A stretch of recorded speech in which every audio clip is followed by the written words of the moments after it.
Good morning, children. So yesterday we discussed the 5 steps of the process of translation, and we are on to the last step, that is termination of polypeptide chain synthesis. Okay, so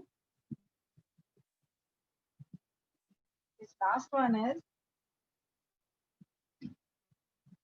the last step of translation.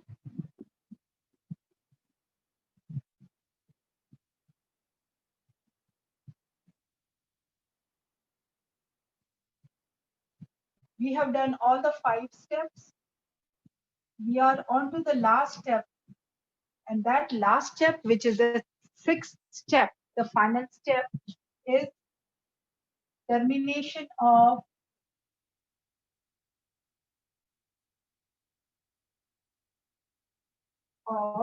polypeptide chain synthesis.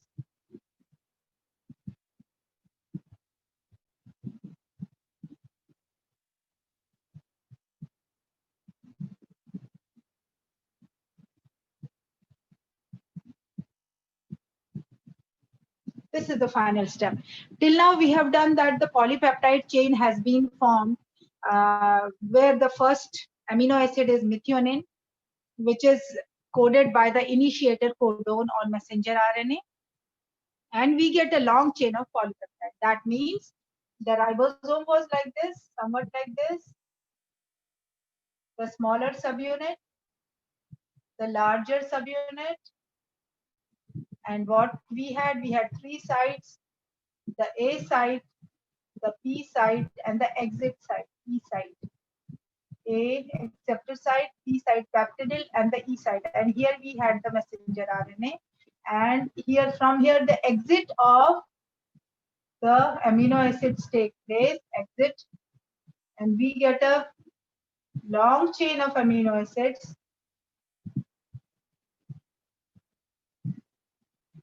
where the first amino acid is methionine, and rest of the amino acids are on the basis of the triplet codons which are present here. And with the when this is formed, finally all the transfer RNAs are also released. The transfer RNAs are released. The transfer RNAs are released. Then they go to the amino acid pool and carry more of the amino acids. Now a long chain has been formed. Now what is the final step?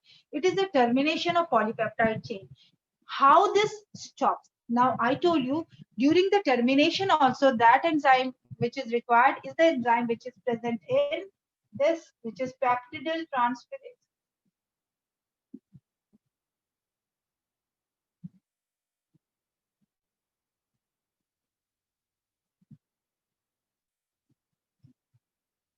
This is the enzyme which is required. Now what happens?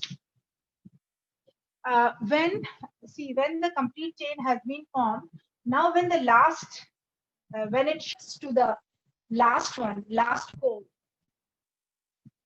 when the ribosome translocation, yesterday I told you the process of translocation. When the translocation is when the ribosome moves on to the next codon. So suppose this is the last codon, which is here.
So I told you that there are some nonsense codons also which do not code for any amino acid. Now, when the process has to stop, or when this ribosome has read all the triplet codons which are present here, and now this ribosome will shift to the last codon which is left. And always in the messenger RNA, the last codon is a nonsense codon. These nonsense codon. Out of this, any of them will be there, because these nonsense codon do not code for any amino acid. So here it can be, here the last three bases or last triplet codon can be UAA, or it can be UAG, or it can be UGA. It will be any of the nonsense codon, because now the process has to stop, and it needs a triplet codon which will not code for any amino acid. That means for this codon, which will be a nonsense codon, suppose we take any of these, suppose we say that it is UAG, the last codon of the messenger RNA is UAG, which is a nonsense codon. That means when this ribosome shifts to translocates, when translocation takes place and this ribosome shifts to the last codon, which is UAG, then no transfer RNA will come to acceptor, because this UAG is a nonsense codon. It does not code for any amino acid. That means there is no amino acid present for these three codons. That means no tRNA will come with any amino acid. None of the tRNAs will come with it, and with any amino acid to the acceptor site. To the acceptor site, no tRNA will come with any amino acid, because these, out of these three of them, they do not code for any amino acid. When they do not code for any amino acid, the transfer RNA will not bring any amino acid, because they do not code for any amino acid. Now, when this, as a result of translocation, when this ribosome, this is ribosome, not complete ribosome, this is the smaller unit and this is the larger one. Together it is known as ribosome. It will shift to the last one, which is this. Now, when it shifts to the last one, no transfer RNA will come. No transfer RNA with the amino acid will come. There will be no transfer RNA which will bring any amino acid. So no transfer RNA will come to the A site. No transfer RNA will come to the A site. And as a result, what will happen? The process of translation will stop. As a result, the process of translation will stop. Now, then this peptidyl transferase will come into existence. The process of translation has stopped because the last one was a nonsense codon. It did not code for any amino acid. So no transfer RNA was accepted at the acceptor site. So the process stops. When the process stops, peptidyl transferase comes into existence, and the last tRNA, suppose we say that the last tRNA with the amino acid is here. This tRNA is separated from this amino acid by this peptidyl transferase, and the complete amino acid polypeptide and the complete polypeptide chain is released, and the complete polypeptide chain is released. So what has been released? The complete polypeptide chain is released. So the complete polypeptide chain is released, where the first is methionine and last does not code for any amino acid. So no amino acid of UAG. But the initiator codon is always methionine. And what do we get? We get this polypeptide chain, which is a protein molecule, And thus the process of translation is accomplished. So children, this ends with the process of translation. Yesterday we did 5 steps. Today we have done the last step, termination of polypeptide chain. Now, any question in this process of translation, you know, this is very important process. And I think by now you would have understood this process properly. I have already sent you the notes of this, but I'll send it again. Already the notes have been sent to you, but today also I'll send it one more time, so that you all are able to go through it again. Now I want queries in this. I know this is little complicated process, so I don't know whether you understood it properly. Now I want that you should have some questions on it so that you ask me and clear your doubts. Yes, yes, bache. Questions regarding this. I think I should unmute you so that you are able to ask your questions based on this.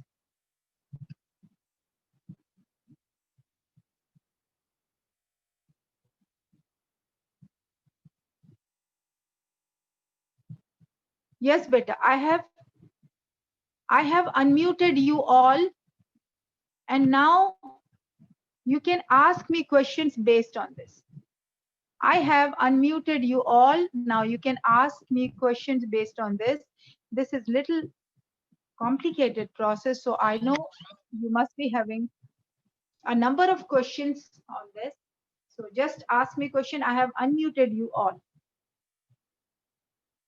Yes, bache, questions on translation, process of translation.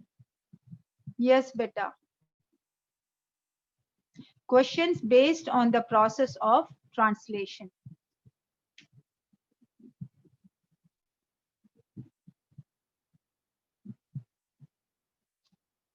Do we have all the students today? Yes, bache, you can ask your questions. I have unmuted you all. Let's start with Sukh Sahaj. Sukh Sahaj, any question, beta? Paras, any No, question? ma'am, it's clear. It's clear. Yes, Paras. Are you there, Paras? Yes, ma'am. Any question? Ma'am, I missed yesterday Any lecture, question? so can I ask my question tomorrow? Yeah. No problem. No problem. Yes, beta. Others? Okay, ma'am. Amit Katoch. Amit Katoch, I have unmuted you. You can ask your question.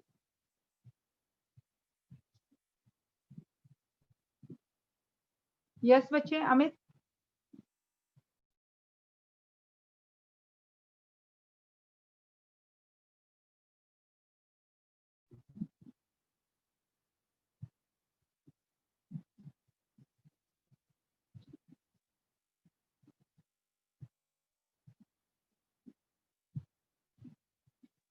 Yes, bache, Amit Katoch.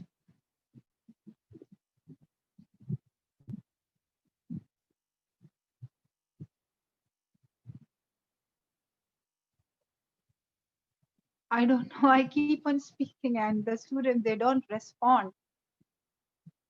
Yes, Vanshika Singh. Vanshika Singh, any question?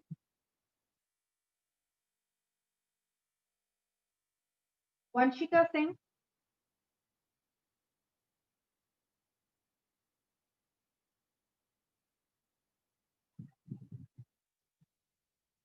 Yes, Vanshika.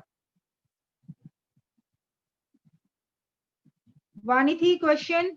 Vanithi, any question? Vanithi, can you hear me?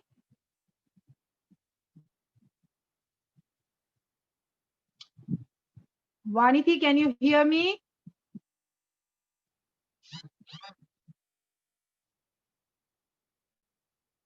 Clear. Okay. So tomorrow I'll ask you questions. Don't worry. Karthik Thakur, any question in this? Karthik Thakur, any question in this?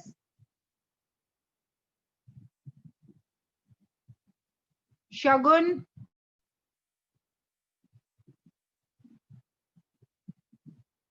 Mubashir. Mubashir.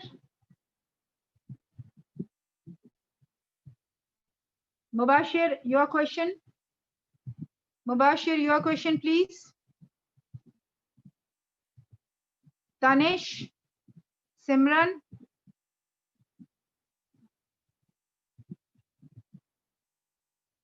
Okay, fine. So I think the process is clear to you all. I'll send you the notes again. So we start with the next one, which is regulation of gene expression. Next topic.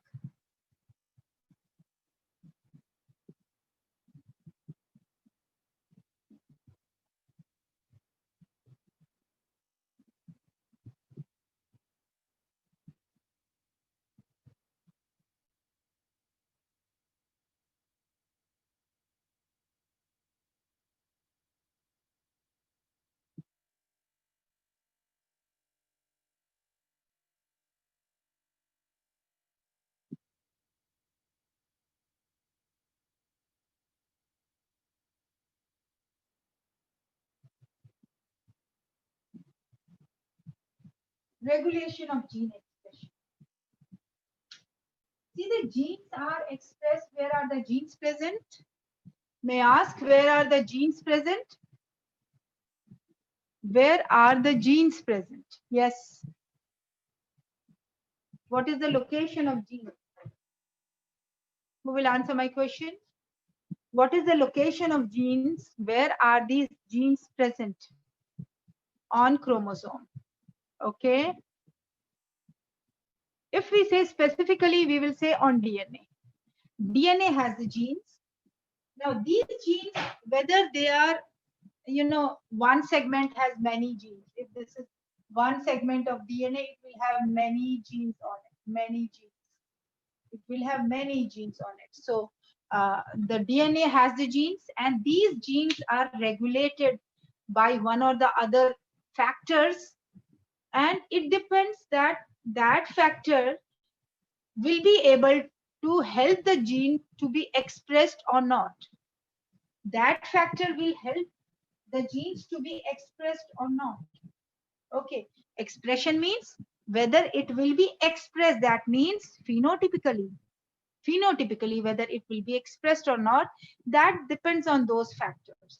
Now, there are two types of cells, as you all know. There are eukaryotic cells and prokaryotic cells. Eukaryotic and prokaryotic, two types of cells are there. In both the cells, the gene expression is different. In both the cells, the gene expression is different. We will talk about the eukaryotic first. First, we will talk about the eukaryotic cells, how the gene expression is regulated in the eukaryotic cell. In a eukaryotic cell, the level of regulation where the gene is regulated is multiple. That means the gene can be regulated at any time. During the complete process, we can stop or we can initiate the working of a gene. Okay, not we, I mean various factors which are themselves present in the cell. They can regulate the gene at any time. And at multiple levels, we can say, in eukaryotic cells, multiple level of regulation is present. That means the gene can be expressed. It can be expressed or it cannot be expressed. It depends on various factors. So those factors can show its effect at any time of the process. Now, what are those steps where these regulators, they regulate the gene expression? The gene expression can be expressed at the first step, which is during transcription. During transcription.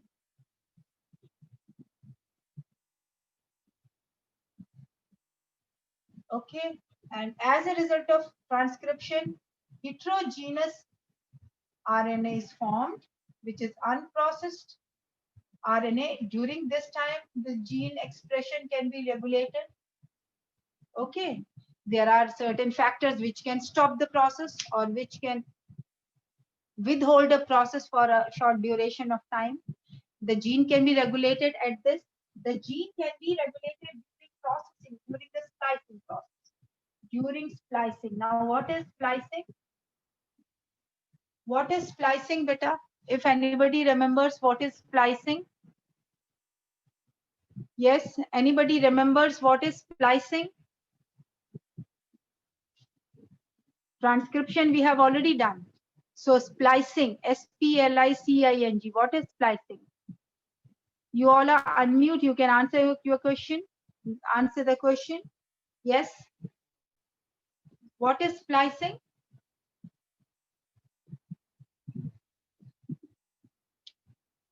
Yes, bache. Who remembers what is splicing?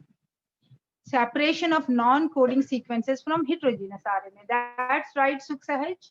Splicing is the non-coding sequences. What are those sequences known as? Introns or exons? Introns. The introns, see, hnRNA. This hnRNA is like this: one intron, another exon, one intron, another exon, then intron, exon. These exons, they can code for amino acids. They have coding sequences.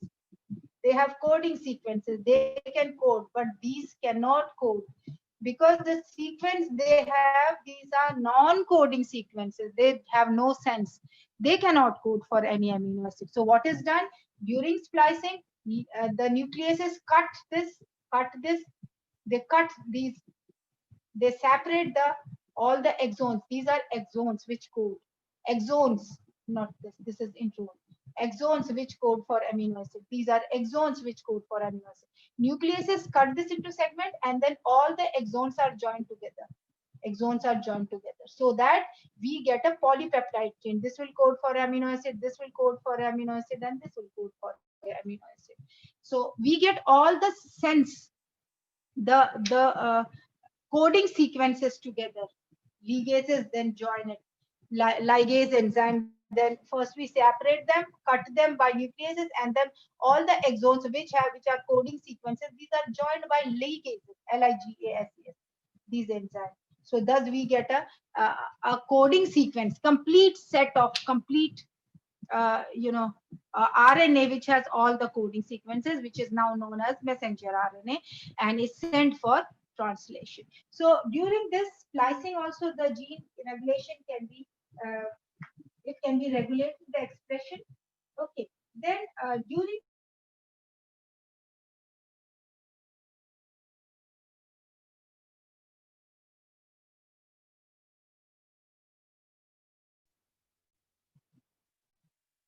messenger RNA from nucleoplasm or nucleus to cytoplasm. For translation, it moves to the cytoplasm because the translation takes place in cytoplasm. So when it moves from the nucleus to the cytoplasm to carry out the process of translation, at that time also gene can be regulated. And the fourth step is during translation. During translation, the gene can be regulated. So all these are the multiple levels where the regulation of gene expression can be done, where the gene regulation can be done. In case of prokaryotic cells, there are the regulation is done by presence of a accessory protein, and that is present at the promoter site. In case of prokaryotes,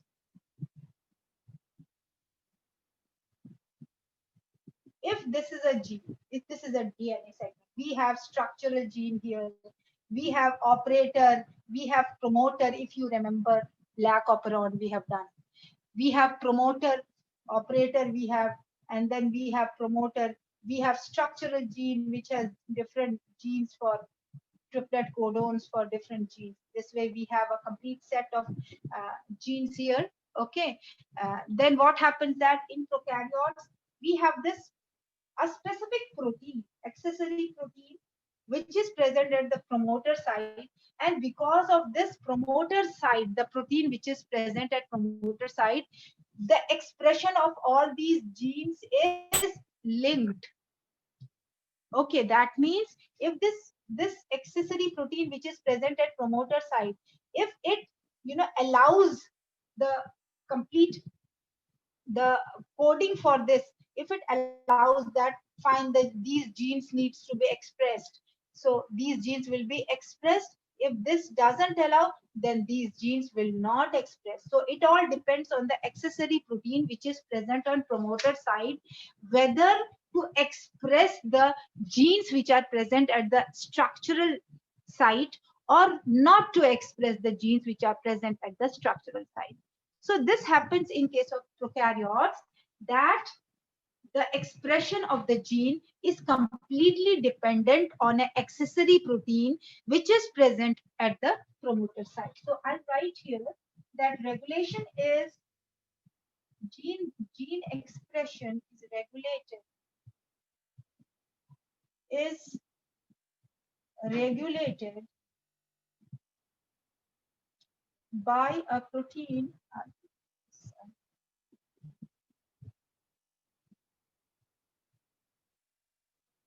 Gene expression is regulated by a accessory protein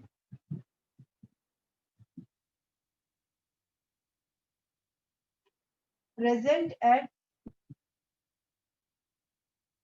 promoter site.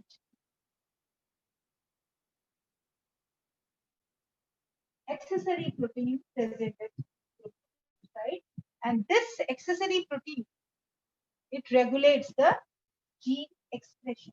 It regulates the structural genes. I'll write this protein regulates the structural gene. This protein regulates the structural gene. Now, this complete the promoter, the structural gene, all are present on the DNA segment. So a DNA segment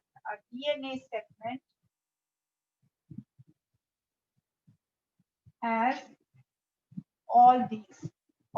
By all these we mean promoter, structural gene, all these are present on the segment of DNA. Now, this segment of DNA in which promoter is present to regulate the structural gene is known as a operon. O-P-E-R-O-N. This segment of DNA, which has the promoter to regulate the expression of structural gene, is known as operon. So I repeat it again. The segment of DNA which has promoter to regulate the expression of structural gene is known as a operon. And this operon is of two types. This operon is of two types.